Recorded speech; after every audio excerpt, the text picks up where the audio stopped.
So today I will be talking, it will just be a revision class now for you people. Shock was taken in second year. Who has taken shock, this topic? One of you has given presentation, no, on shock. Sumi Patil. Sumi. So Sumi, you have given presentation on shock. So I hope your classmates remember what is shock. You all remember or not, at least the types of shock or the definition of shock or the stages of shock. You remember or not? So I will see you answer, okay? I have prepared some 2-3 questionnaires on shock since I thought that you people will be knowing on that. So you say, okay. So first question is, which is not the stage of shock? You remember the stages of shock? Which is the correct answer? Which is not the stage of shock? Progressive, compensatory, initial and reversible. What is the answer, Sumi? Ma'am, reversible.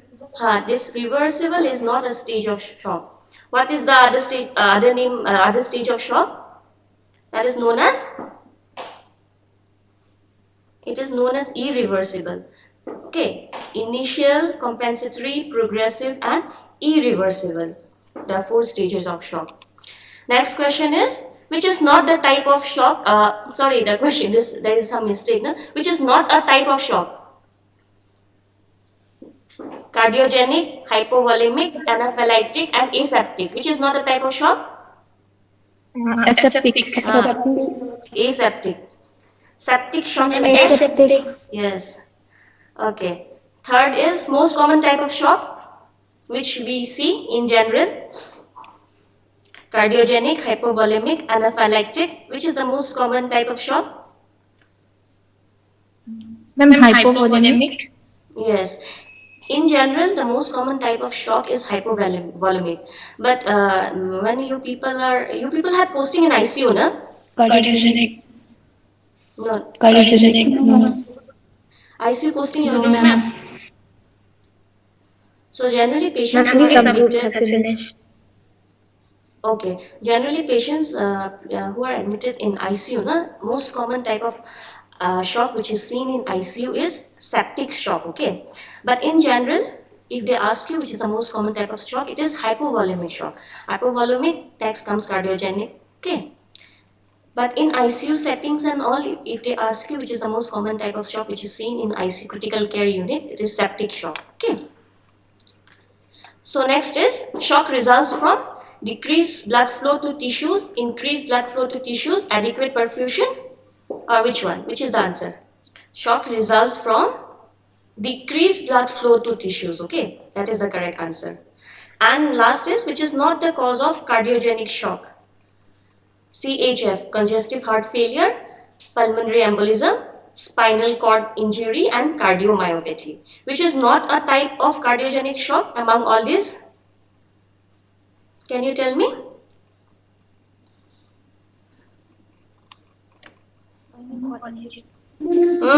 Yes, spinal cord injury. So if the patient is having spinal cord injury, the patient most likely will have which type of shock? If there is spinal cord injury, what type of shock will be there? Neurogenic shock. Okay, if the patient is having spinal cord injury, the patient will have neurogenic shock.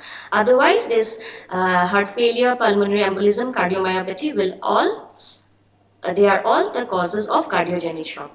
So coming to the introduction again, shock is defined as a complex life-threatening condition or syndrome characterized by inadequate blood flow to the tissues and cells of the body. What do you understand by that? Who can tell me? Shock, it is a complex life-threatening condition, or it can be called a syndrome where there is inadequate blood flow to the tissues and cells of the body. So what happens if there is inadequate blood flow to the tissues and cells of the body? There will be decreased what? Decreased tissue perfusion, then impaired cellular metabolism, and all these tissue perfusion, cellular metabolism, all these are necessary to sustain the life of the cell. Life of the cell means the life of the body. Okay. So if there is inadequate blood flow to the tissues, or if there is inadequate blood flow to the cells of the body, it might result in a life-threatening condition which is known as shock. Okay. So what will happen if there is shock? The patient ultimately will might go into this. Have you heard about MODS? ICU posting. Most of the patients, they used to term like diagnosis, they used to write MODS, MODS. Do you know what is MODS, at least the full form? Multi-organ dysfunction syndrome. Multi-organ dysfunction syndrome. Shock ultimately will lead to MODS, multi-organ dysfunction syndrome, and all the target organs will be affected. The target organs may be the CVS, the pulmonary, the renal, the any kind of skin dysfunction. All these organs will be affected ultimately. Okay. So coming to the stages of shock, in the books you will find sometimes they will write as 3 stages: compensatory stage, progressive stage, and irreversible stage. And sometimes they will write as 4 stages: initial, compensatory, progressive, and irreversible. So what happens in initial stage? When in the initial stage of shock, the cardiac output is insufficient. Okay, cardiac output. What is cardiac output, students? By now you must be knowing what is cardiac output. What is cardiac output? Cardiac output is ma'am, the volume of the blood, the stroke volume per time per Stroke volume into what, students? Cardiac output is? Heart rate, ma'am. Stroke volume. What is stroke volume then? amount of blood pumped in 1 minute. Okay, so cardiac output is amount of blood which is pumped out of the heart, especially the left ventricle, in 1 minute. That's why it is into heart rate. Na? Heart rate is calculated in 1 minute. Na? So in initial stages of shock, the cardiac output will be insufficient to supply the normal nutritional needs of the tissue, but it will not be so low. Okay, it will not be that low to cause any serious symptoms. Sometimes this initial stage and compensatory stage is combined. Okay, in some books, na, they might just start with compensatory stage. So what happens? So what is the most first clinical sign of shock?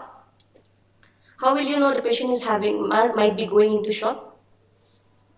What is the most first clinical signs of shock? Fall in BP. Okay, fall in blood pressure. When there is decrease in cardiac output, there will be decrease in blood pressure. That is the first clinical sign of shock. So then comes your compensatory stage. Compensatory means the body is trying to compensate whatever is going wrong inside the system. So what happens in compensatory stage? Who can tell me? Various things happens in compensatory stage. What are those? You all remember or not? Sumi, you remember your own presentation or not? Reply, tell me something, because I cannot even see you people now out here. So you have to reply me. I can just rely on your whatever you say here. I can hear. I cannot see you people now. Tell me. Ma'am, I forgot. Take it Forgot. later. Whenever there is decrease in blood, just in normal I'm saying, whenever there is decrease in blood pressure, what happens? What does the sympathetic nervous system does? Whenever it detects decrease in BP, the sympathetic nervous system, what does it do?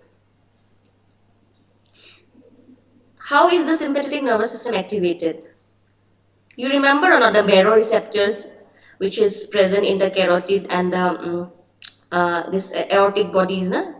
Aortic arch, the baroreceptors, it senses in any decrease in blood flow, decrease in BP. So whenever there is decrease in BP, these baroreceptors, they respond by activating the SNS, the sympathetic nervous system. So the sympathetic nervous system, what does it do? It releases, what does it release? Do you remember or not? What does it release? Mechanism of BP. It releases this vasoconstrictors, na, potent vasoconstrictors, epinephrine, norepinephrine. Okay. It, as a result, there will be constriction in the vessels. Vessels will be constricted means which part will be constricted? The peripheries, the blood which is flowing into the peripheries will be constricted so that the blood flow to the vital organs are maintained. Which is the vital organs? What are the vital organs? The heart and the brain. So whenever there is vasoconstriction, the blood from the peripheries will go into the vital organs, the brain and the heart. Okay. And then another one is this. Do you remember this RAAS system? What is the full form of RAAS? So what is RAAS? Renin, angiotensin, aldosterone system. So when there is decreased blood flow to the kidneys, the renin, angiotensin, aldosterone system is activated. So when the RAAS is activated, what happens? These are all basics, okay, first year, second year. RAAS system, whenever there is activation of the RAAS system, it causes the release of angiotensin. Angiotensin 1 will be converted to angiotensin 2. Angiotensin 2 is a vasoconstrictor. So, it will constrict, okay. Angiotensin 2 will also result in the release of aldosterone. Aldosterone, where it is produced? Aldosterone, where it is produced? Aldosterone, it is there in the adrenal cortex. So aldosterone will be released, and when aldosterone is released, there will be sodium and water reabsorption in the body. When there is sodium and water reabsorption in the body, the blood volume will increase, and as a result, the BP will increase. So all these are compensatory mechanism. The sympathetic nervous system, the RAAS system. So it will detect, okay, whenever there is a decrease in BP, all these systems will be activated in the compensatory stage. That is why it is written the cardiac output is reduced further, but due to compensatory vasoconstriction, the BP tends to remain within the normal range. Blood flow to the skin and kidney decrease, while blood flow to the CNS, CNS means the brain, and the heart is maintained in the compensatory mechanism. Next comes your progressive stage. So what happens in progressive stage? As the compensatory mechanism or the compensatory stage fails, the patient will go into progressive stage. So what happens in progressive stage?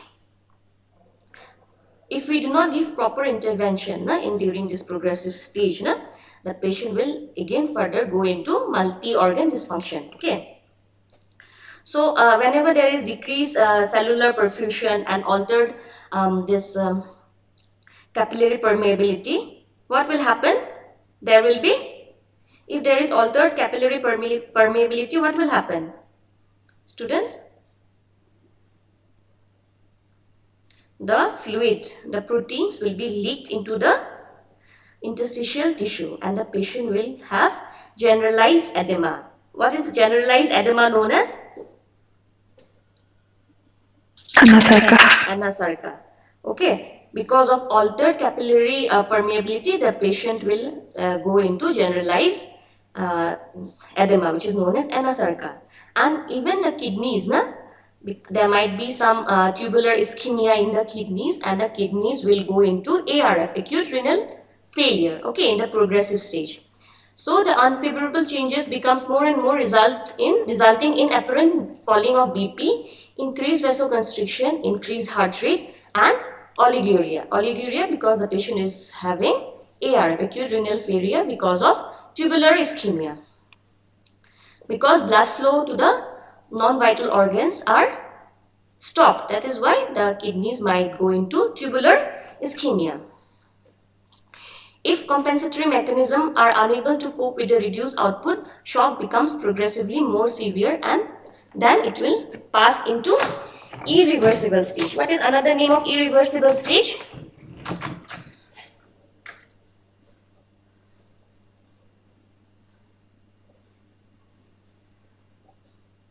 Refractory stage. Do you remember? Irreversible stage is also known as refractory stage. So what happens in this irreversible stage? Any kind of therapy will, it is very likely the patient will come out from this irreversible stage. Once the patient goes into this stage of shock, it is unlikely the patient's life can be saved.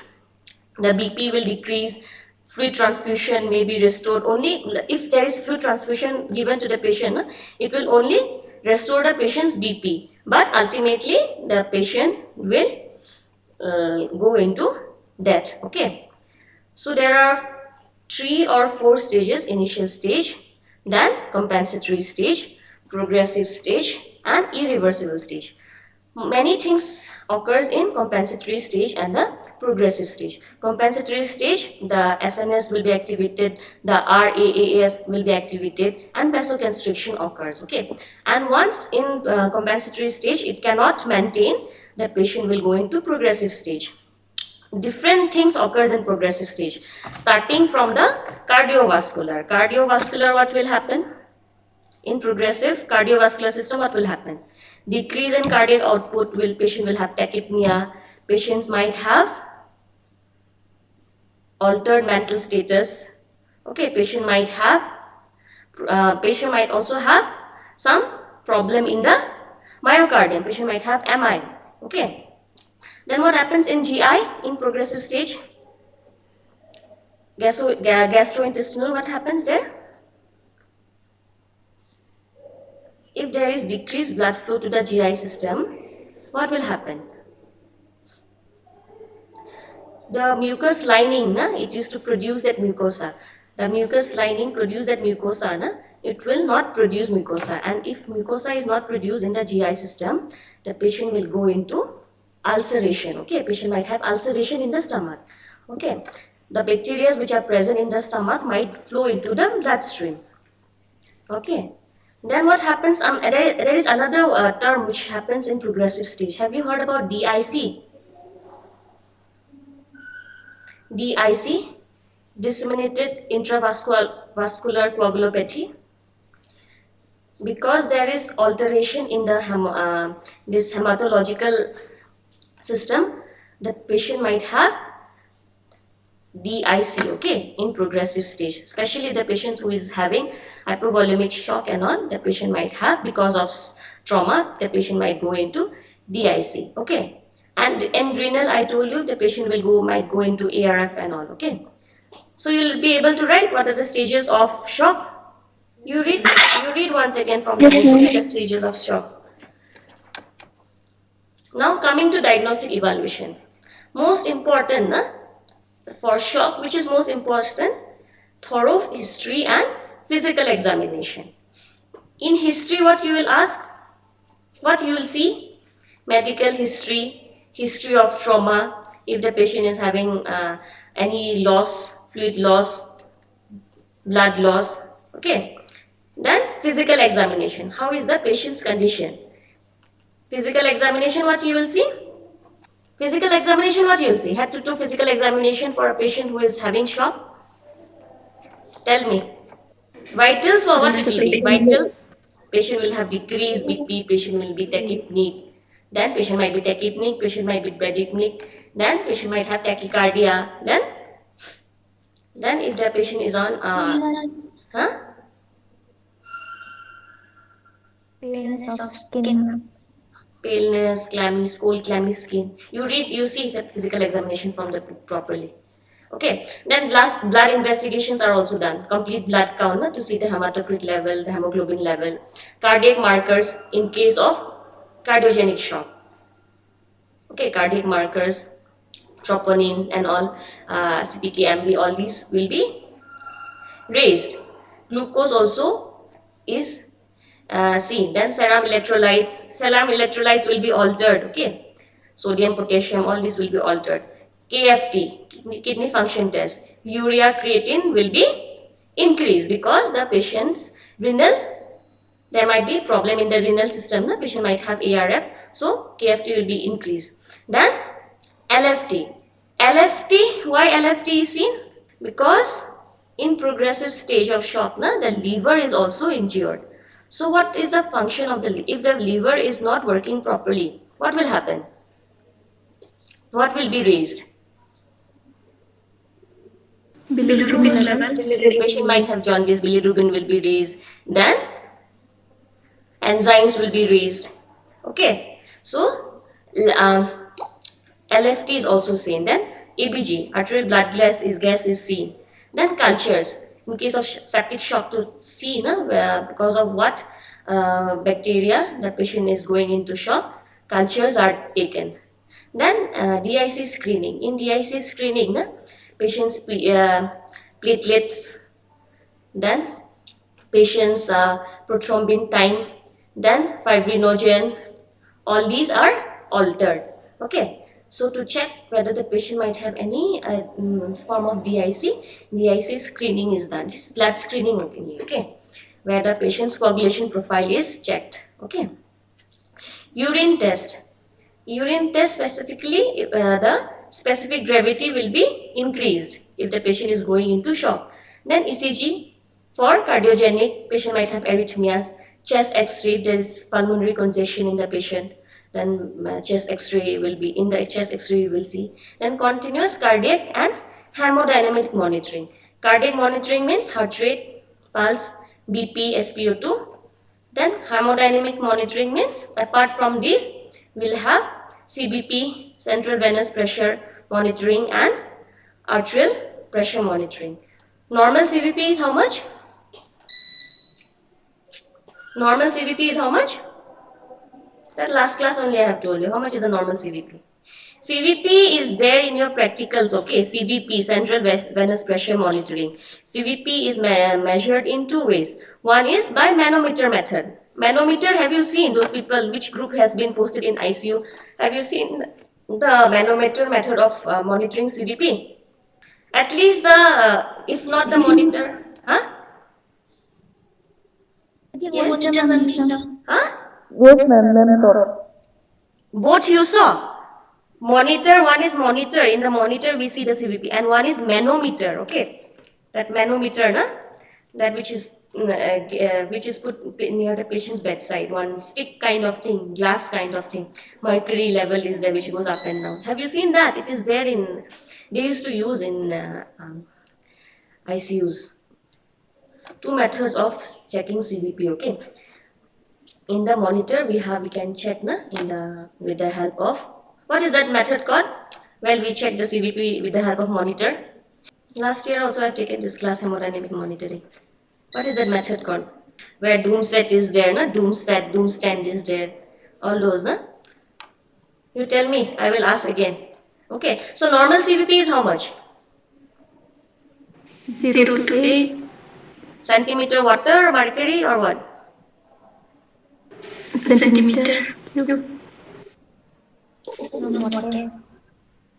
If it's measured in manometer, mercury. If it's measured in that cardiac monitor, it is water, in centimeter water. Okay.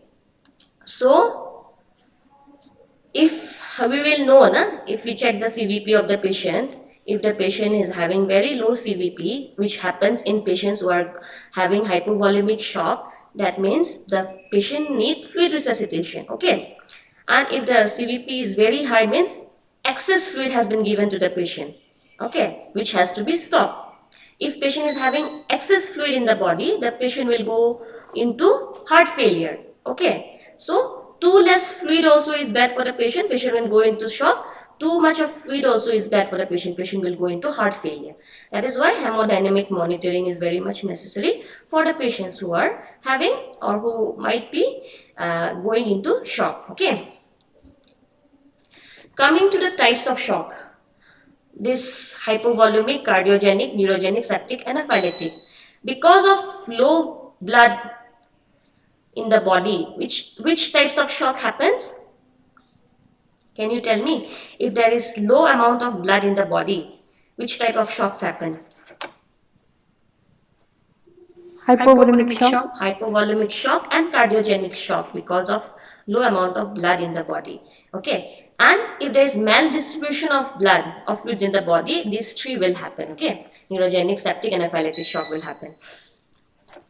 So a hypovolemic, everybody knows what is hypovolemic shock. It occurs when there is a significant amount of fluid which is lost from the intravascular space. Fluid may be blood, plasma, electrolytes, anything. Okay, it is the most common type of shock. Causes, number one is severe bleeding. Example is PPH. PPH, postpartum hemorrhage, have you heard? You might not hear, you will be learning soon in gynae. Postpartum hemorrhage means once mother who has delivered might have excessive loss of blood from the body or because of the delivery. That is known as postpartum hemorrhage. Okay, greater than 500 ml. Okay, different categories are there: mild, moderate, severe. Okay, because of postpartum hemorrhage, the patient might go into hypovolemic shock. Ectopic pregnancy, you know. Have you heard about ectopic Yes, pregnancy? ma'am. Yes, ma'am. You know, na, pregnancy which is not in the uterus. Apart from the uterus, if the pregnancy happens in any part of the body, maybe in the ovaries, maybe in the peritoneum, that is known as ectopic pregnancy. So ectopic pregnancy, if it ruptures, na, patient might have lots of blood loss and patient might go into hypovolemic shock. Then uterus rupture, severe polytrauma. Polytrauma you have learned in forensic, na? Then pneumothorax, because of chest injuries and all, the patient might have pneumothorax. GI bleeding, okay, GI bleeding, hematemesis, hemoptysis, all might be causes for hypovolemic shock. Second is severe persistent vomiting. Okay, in pregnancy you must be knowing, na, patient used to have patient some not patients, I mean mothers used to have vomiting sometimes. You must be knowing that is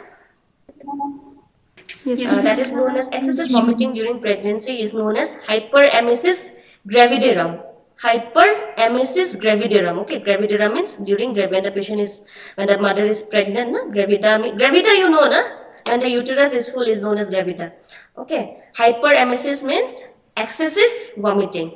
So if the patient has hyperemesis gravidarum, patient might go into hypovolemic shock or any kind of prolonged vomiting. Okay, might lead the patient to hypovolemic shock. Severe diarrhea, for example, in cholera and all, if the patient is having severe edema or ascites or peritonitis or pancreatitis, all these might be causes for shock. Okay. Then diuresis or rapid removal of amniotic fluid. Amniotic fluid, you know? Do you know or Yes, not amniotic fluid? yes, ma'am. Yes, Yes, ma'am. ma'am. Amniotic fluid, no? Sometimes because there is excess production of amniotic fluid during pregnancy, which is known as uh, polyhydramnios. Polyhydramnios, that time it is required to remove the excess amount of fluid from the amniotic fluid from the body. That time also, if suddenly excess amount of amniotic fluid is removed from the body, the patient might go into hypovolemic shock. And some others are severe burns or inadequate fluid in the body. Okay. So clinical features in hypovolemic shock. Patient will have decreased BP, that means hypotension. The patient's skin will become cold and clammy, pallor will be there. Tachycardia, tachypnea, restlessness, anxiety, weakness. Altered sensorium. Okay. Altered sensorium will be there. Then oliguria. Oliguria means? Oliguria means? Urine appears more uniform than urine. Once the patient is in progressive stage, na, patient will go into oliguria. Okay, in hypovolemic shock. Many other symptoms are there. Okay. Then patient might have metabolic acidosis means the PCO2 level and the bicarbonate will be decreased. Patient might have nausea, vomiting, thirst and irritability. Then pulse might be rapid or pulse might be weak and steady. Then there will be increase in the serum electrolyte, blood glucose and LFT. Then also in progressive stage the pupils might be dilated.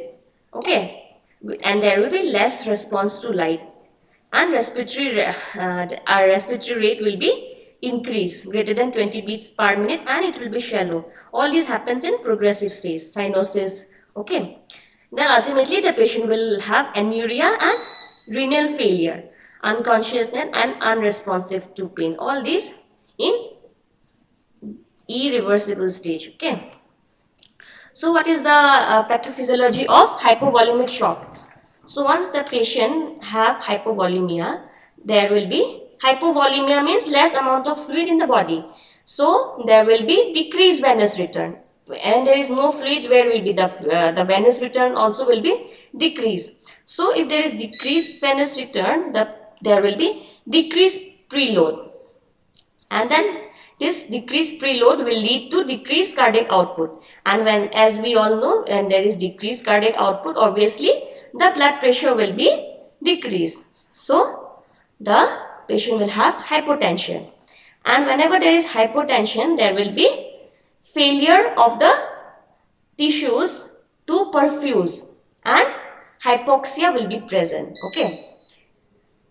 Okay, then after that, because of all these, the patient will have organ dysfunction.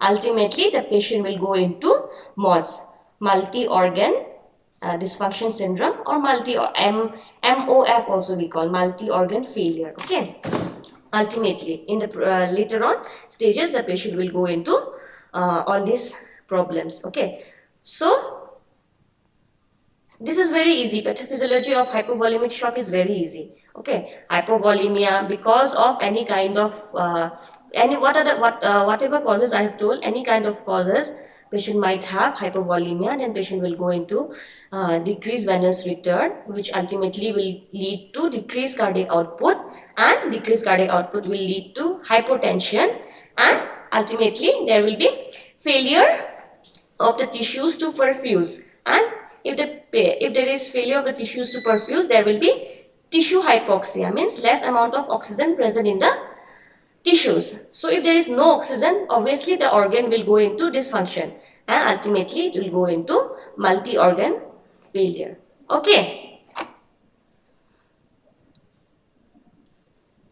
clear? Yes, ma'am. Next is cardiogenic shock. In cardiogenic shock, what happens? When the heart's ability to pump blood is impaired, it might lead to cardiogenic shock. This is a condition that results from inadequate perfusion of body tissue with oxygenated blood that is insufficient to sustain life. Ultimately, cardiac output will be decreased. Causes may be acute MI. Acute MI, it might result in massive damage to the myocardium because of congestive heart failure, pulmonary embolism, cardiac tamponade, or cardiomyopathy. Okay, cardiomyopathy means what? What is cardiomyopathy? What is cardiomyopathy? Enlarged heart. Enlarged heart. Okay, cardiomyopathy, hypovolemia, septicemia, all these might lead to cardiogenic shock. Symptoms: patient might have severe shortness of breath and rapid breathing, then tachycardia, mental alteration, loss of consciousness, and weak thready pulses. Okay. Pathophysiology. So whenever there is decreased cardiac contractility, if the cardiac contractility is decreased, contractility, you know, the ability of the myocardium to contract is known as contractility. So whenever there is decreased cardiac contractility, there will be decreased stroke volume. So if stroke volume is decreased, obviously there will be decreased cardiac output. So decreased cardiac output may lead to decreased systemic tissue perfusion. Okay, one it will lead to systemic tissue perfusion. Second, it will lead to decreased coronary artery perfusion. Thirdly, it will lead to pulmonary congestion. Okay, so ultimately the patient will have all these symptoms. Those patients who are going into cardiogenic shock. Decreased coronary artery perfusion, why? Because of decreased cardiac output, the coronary arteries are not able to perfuse properly. That is why the patient will have decreased coronary artery perfusion. If there is decreased coronary artery perfusion, what are the things the patient might have? What will happen? If the coronary arteries are not getting proper blood supply, what will happen? Patient will have what? Ischemia, na? MI, ischemia, all these things will be present. Huh? Decreased coronary artery perfusion means the blood which is necessary for the survival of the coronary arteries, they are not getting proper blood because cardiac output is low. So because of less cardiac output, to the systemic also they are not able to send proper blood, to the coronary arteries also they are not able to send proper blood. So there will be ischemia in the coronary arteries. If there is ischemia in the coronary arteries, patient might have angina, MI, all these things will be present. Okay. Same thing if there is no proper output, cardiac output is low, the systemic circulation will be tissue perfusion, means the blood will not be able to flow to all the tissues properly because blood is not present, blood is not pumped out from the heart properly. So obviously the tissues will not get proper perfusion. Okay, or then what will happen if the tissues doesn't get proper perfusion? Systemic, na? If there is decreased tissue perfusion in the renal failure will be there. If there is decreased tissue perfusion in the GI failure will be there. Then if it's decreased tissue perfusion in the CNS failure will be there. Okay. Next is neurogenic shock. Neurogenic shock means if there is inability of the nervous system to control dilation of blood vessels, then the patient might have neurogenic shock. It results from generalized vasodilation and loss of vasomotor tone due to pooling of blood in the peripheries and decreased venous return to the heart. Okay, because of all these reasons, the patient might have a neurogenic shock. That means inability of the nervous system to control dilatation of the blood vessels. Okay. Causes may be brain traumatic injury, spinal cord injury, deep spinal anesthesia during LP. LP means Lumbar puncture. during LP also, and then lumbar puncture. Then if the patient is having drugs which are causing vasomotor depression, that time also patient might go into neurogenic shock. Then if the patient is taking any anti-snake venom, that time also the patient might have, sometimes the patient might go into, if the patient is unlucky, might go into neurogenic shock. Okay, clinical features are nervousness, LOC, loss of consciousness, confusion, skin might be warm but dry, then respiratory depression, then hypotension. Okay. Next is anaphylactic shock. Anaphylactic shock we all know. What is anaphylactic shock or anaphylaxis? Allergic shock, ma'am. Allergic reaction. Because of any kind of contact with an allergen.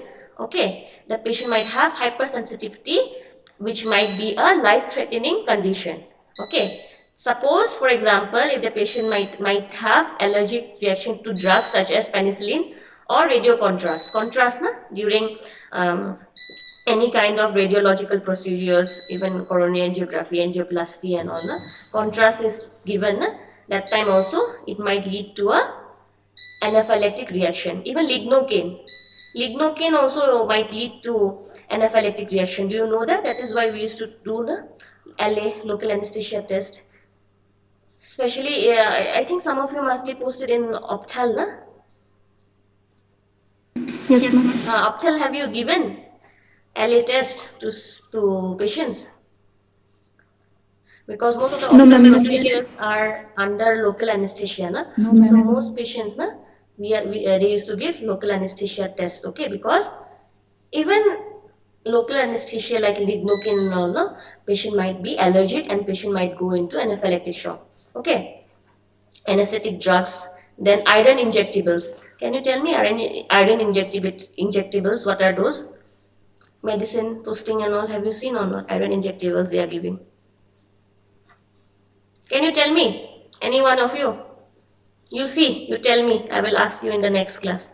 What are the examples of iron injectables? Blood transfusion also might lead to anaphylactic shock. Then if there is snake bite, stings, dusting, smokes, then sudden climate change. All these might contribute to anaphylactic shock. So what happens in anaphylaxis? So generally what happens? What about, do you know about antibodies? What are different types of antibodies which are produced in our body? Do you know or not about that?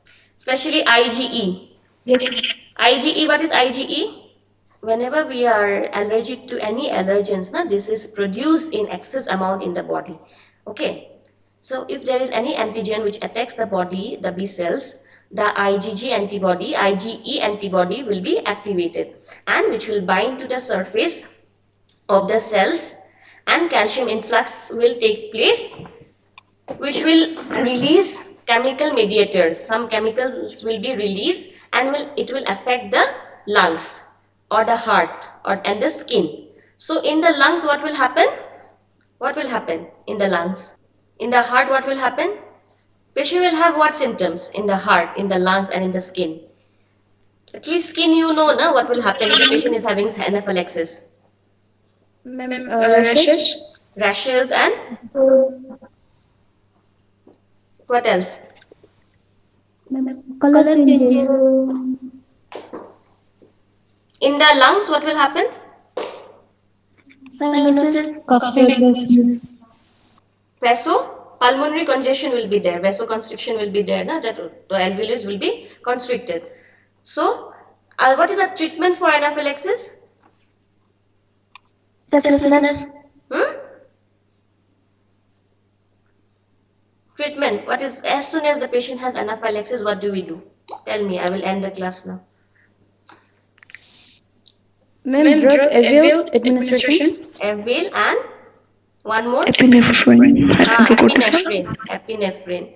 Epinephrine is given as soon as the patient first treatment for anaphylaxis is epinephrine. Apart from that, Avail and all is given. Okay. We'll continue about the treatments. This is a patient, normal patient, and patient who has had severe allergic reactions here in the skin, in the face. Okay. So next time we will continue with septic shock and the nursing management. Okay. Thank you, ma'am. Thank you.